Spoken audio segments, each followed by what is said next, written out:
July 7, 1944. Near Saint-Denis-le-Gast, Normandy, France, the 88mm shell punched through the Sherman's hull with a metallic shriek that should have spelled death for all 5 crew members inside.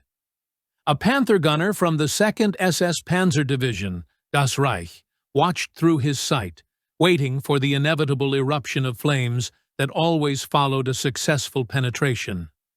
Target destroyed. The driver advanced 20 meters for a better angle on the second tank, but the flames never came. The Sherman's turret traversed toward them, its 76mm gun seeking vengeance. The German loader, already reaching for another round, froze in confusion. That American tank should have been a burning coffin by now. Every training manual, every combat experience from Russia to Africa, every piece of intelligence they possessed said so. What the Panther crew witnessed that morning was a revolution in tank warfare that German forces had completely missed. The M4A3 Sherman they had just engaged was equipped with a wet stowage ammunition system, double-walled storage bins filled with 38 gallons of fire-suppressant liquid that prevented the catastrophic ammunition fires German gunners had counted on since 1942. This modification, present in every Sherman tank produced after January 1944, reduced the probability of fire after penetration from 60 to 80% to just 10 to 15%. Across the Norman countryside that morning, the 2nd Armored Division was attacking with 104 of these improved Shermans. Not a single German intelligence report, not one briefing from the Waffen-SS, not even whispered rumors from the front had warned German tank crews that their primary tactical assumption about American armor had become dangerously obsolete. The transformation began after the disaster. February 14, 1943, Kasserine Pass, Tunisia. American armor lay burning across the valley floor. M4 Shermans were turned into crematoriums by German 88mm guns. Of 300 American tanks engaged, 183 were destroyed, most consumed by ammunition fires that killed entire crews in seconds. The British Operational Research Section documented that 65% of knocked-out Shermans burned completely. American studies showed even worse figures, up to 80% in some engagements. The Ordnance Department's Tank Automotive Center analyzed every knocked-out Sherman in North Africa. Their conclusion was stark.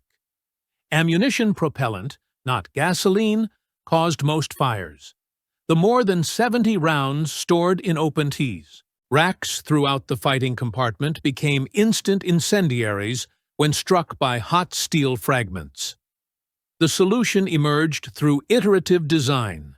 A chemical engineer from DuPont, attending a tank board meeting in November 1943, suggested surrounding the ammunition with liquid. Initial proposals seemed absurd. Filling the entire fighting compartment with water, creating submarine-like compartments. But through development, the concept evolved into elegance. Double-walled ammunition, containers with liquid-filled cavities were positioned in the hull floor, away from likely impact points. In December 1943, the Pressed Steel Car Company in Pennsylvania was retooling its assembly lines. The first M4A1 rolled off the production line on January 3, 1944. The W designation stood for wet, though few beyond the factory floors understood its significance. Testing at Aberdeen Proving Ground validated the concept beyond expectations. In controlled tests, technicians fired captured German 75mm and 88mm guns at ammunition bins. Dry storage detonated in 73% of hits. Wet storage burned in only 15% of cases. Films of the tests, classified until 1963, showed the dramatic difference. Dry ammunition erupting in pillars of flame versus wet storage producing small puffs of smoke, quickly extinguished by the spreading liquid. The modification was comprehensive. Each ammunition bin consisted of concentric double-walled cells holding 10 rounds, with the space between the walls filled initially with water, then with a water glycol mixture, and finally a specialized solution called ammudamp. The chemistry was crucial. Pure water froze in winter. Glycol prevented freezing but caused corrosion, while ammudamp, ethyl sodium potassium phosphate, solved both problems while maintaining fire suppression. The M4A3 carried 100 rounds in floor storage, plus 4 ready rounds protected by a total of 37.1 gallons. The 76 mixed millimeter variants stored 71 rounds with 36.6 gallons of FT protection. The system added 900 pounds to the weight of the tank, but dramatically improved survivability. By April 1944, 130 M4A1 Shermans had arrived in England. The 2nd and 3rd Armored Divisions each received 52 of these tanks, though initial deployment was delayed. Concerns about training on the new 76 mm gun and ammunition supply logistics kept them from the D-Day landings. These improved Shermans would see combat for the first time during Operation Cobra, beginning on July 25, 1944. Operation Cobra began at 09:38 on July 25, 1944, with the heaviest aerial bombardment in the history of tactical support. As the smoke cleared from the carpet bombing, American armor advanced through the gap in St. Lo. The leading elements included the 2nd and 3rd Armored Divisions, equipped with the first wet stowage Shermans to see combat in Europe. Panzer divisions, devastated by the bombardment, positioned surviving Panthers in ambush positions. German after-action reports captured when the Panzer headquarters was overrun reflected the growing confusion about American tank resilience. The Panthers were achieving penetrations on Shermans at favorable ranges. However, many targets continued fighting or withdrew under their own power instead of burning as expected. The German crews did not know they had encountered M4A3 76W and M4A1 76W Shermans from the 67th and 33rd Armored Regiments. Of the tanks the German gunners believed they had destroyed, many would return to action within 48 hours after field repairs. Those that burned had typically been struck in the engine compartment. The ammunition protection worked exactly as designed. German defensive positions calculated under assumptions of American tank losses proved inadequate when protected Shermans survived at unexpected rates. Counterattacks launched, assuming that American spearheads were weakened, encountered stronger opposition than anticipated. The engineering behind the system represented an exceptional wartime innovation. Each storage bin consisted of precisely manufactured double-walled containers with 1.5-inch gaps between the inner and outer shells. These gaps contained approximately half a gallon of liquid per 10-round cell. The development process was remarkably rapid by military standards. Initial water-only systems tested in October 1943 proved the concept, but revealed problems. Freezing in cold weather, corrosion of brass cases, and bacterial growth in stagnant water. The addition of ethylene glycol solved the freezing but accelerated corrosion. The final solution, ammudamp, contained ethyl sodium potassium phosphate with rust inhibitors and biocides. This mixture remained liquid down to -40 degrees Fahrenheit, prevented corrosion, inhibited bacterial growth, and actually improved fire suppression compared to pure water. Each tank required an initial filling and then periodic checking of levels through inspection ports. According to Ordnance Department records, the EE system's effectiveness exceeded projections.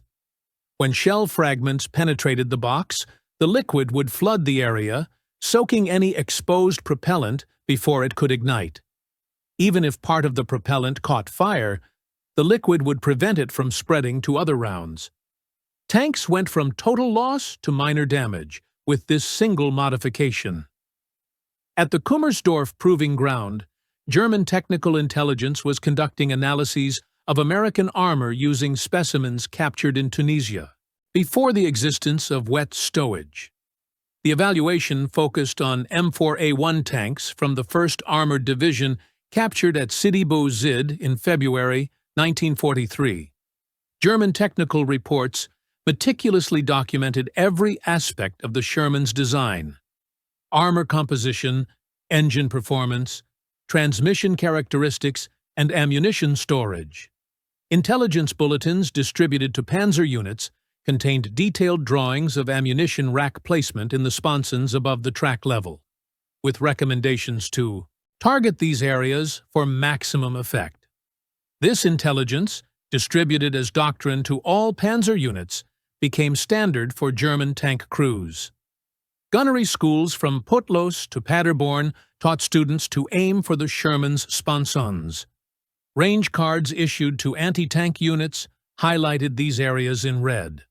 The tactical doctrine was so deeply ingrained that even when sponson hits stopped producing fires, the crews assumed they had simply missed the ammunition. The timing proved catastrophic for German forces. Their comprehensive analysis of the Sherman concluded exactly when American factories began producing modified variants. Every subsequent intelligence update referenced the old evaluation as definitive. When frontline units reported unusual Sherman survivability, staff officers dismissed it as exaggerations from combat-stressed troops. The transformation of American tank production in early 1944 represented unprecedented industrial coordination in the war. The Fisher Tank Arsenal in Grand Blanc, Michigan, transitioned production from the M4A2 to the M4A3 and then incorporated the new modifications without stopping the production line.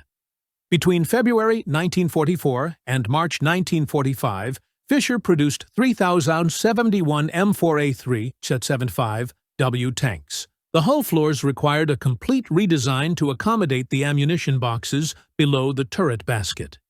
This meant new stamping dies, modified welding jigs, and altered assembly sequences.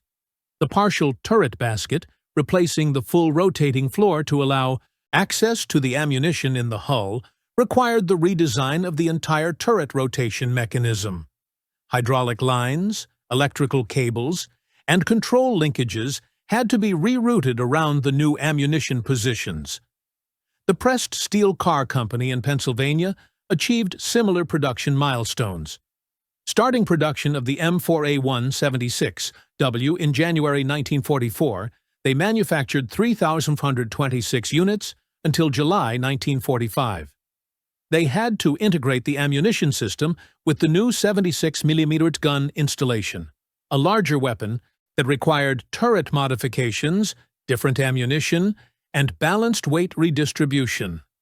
By June 1944, American factories were producing only variants with wet stowage. The transition was achieved so smoothly that German intelligence, working with captured specimens from a year prior, remained ignorant of the fundamental change. The hedgerow country of Normandy became an inadvertent testing ground for the effectiveness of the modification. The bocage terrain forced combat at ranges where German guns easily penetrated the Sherman's armor. However, American tank losses proved to be surprisingly recoverable. Maintenance battalions of the Third Army reported the recovery and repair of 67% of the Shermans knocked out during Operation Cobra. Of the tanks that would have been total fire losses with dry storage, approximately 70% returned to service with the new protection. This invisible multiplication of American tank strength confounded German planning at every level. German commanders expressed frustration in war diaries about American tanks appearing to have inexhaustible reserves. The Panthers were obtaining hits, even penetrations, but many were not resulting in permanent kills. American maintenance units were recovering tanks that German crews judged destroyed, repairing them, and returning them to combat.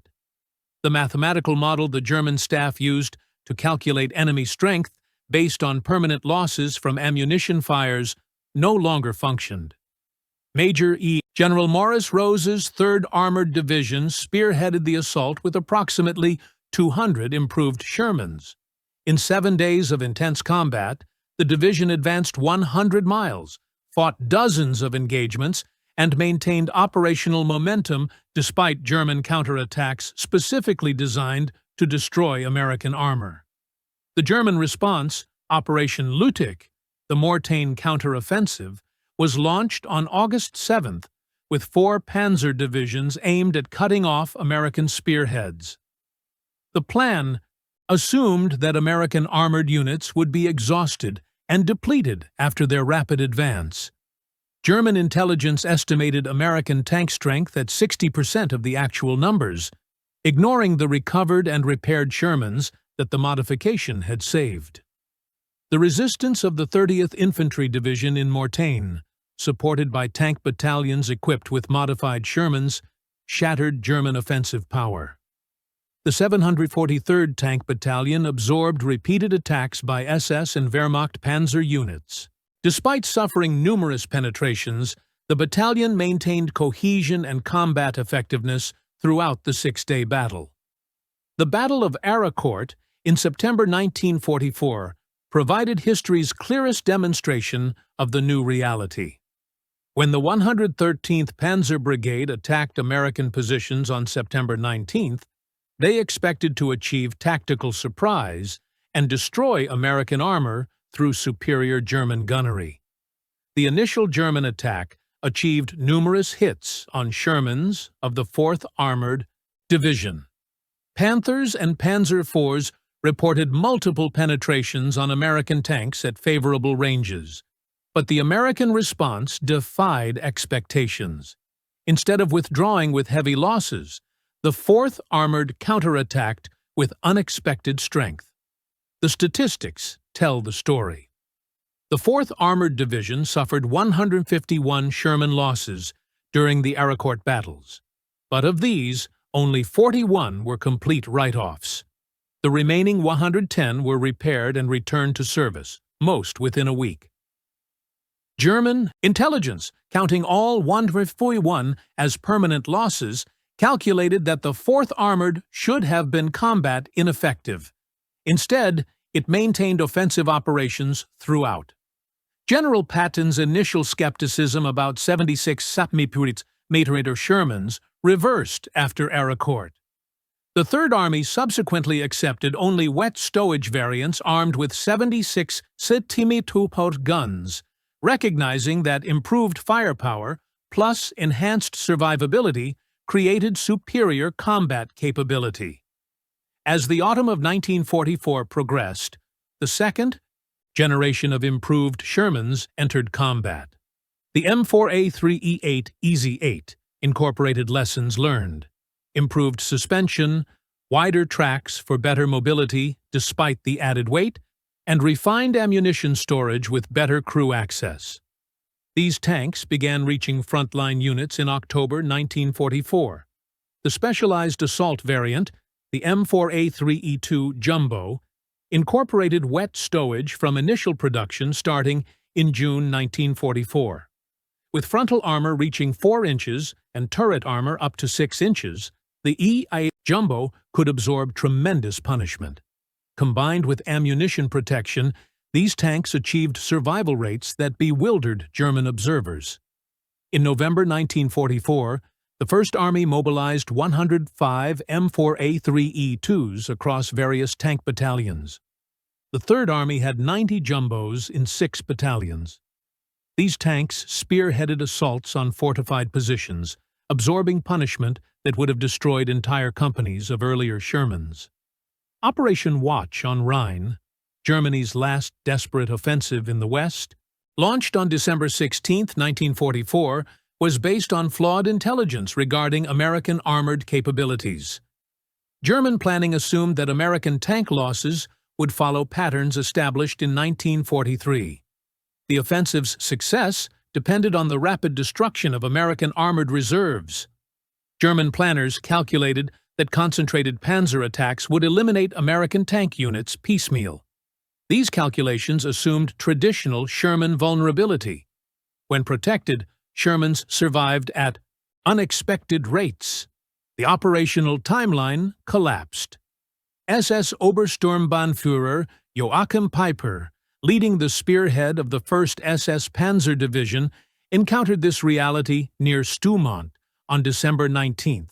His Panthers achieved numerous penetrations on Shermans of the 743rd Tank Battalion at close range. Yet American resistance continued.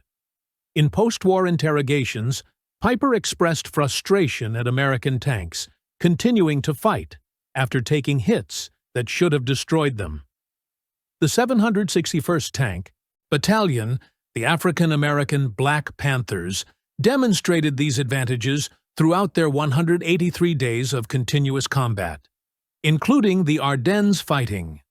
Staff Sergeant Reuben Rivers, posthumously awarded the Medal of Honor, exemplified the survivability provided. His tank absorbed 2 direct hits on November 19th that penetrated the hull, but did not ignite the ammunition. Rivers continued fighting despite his wounds, his crew surviving hits that would have killed them all in earlier. Sherman models. As 1945 began, German forces were capturing intact wet stowage Shermans with increasing frequency.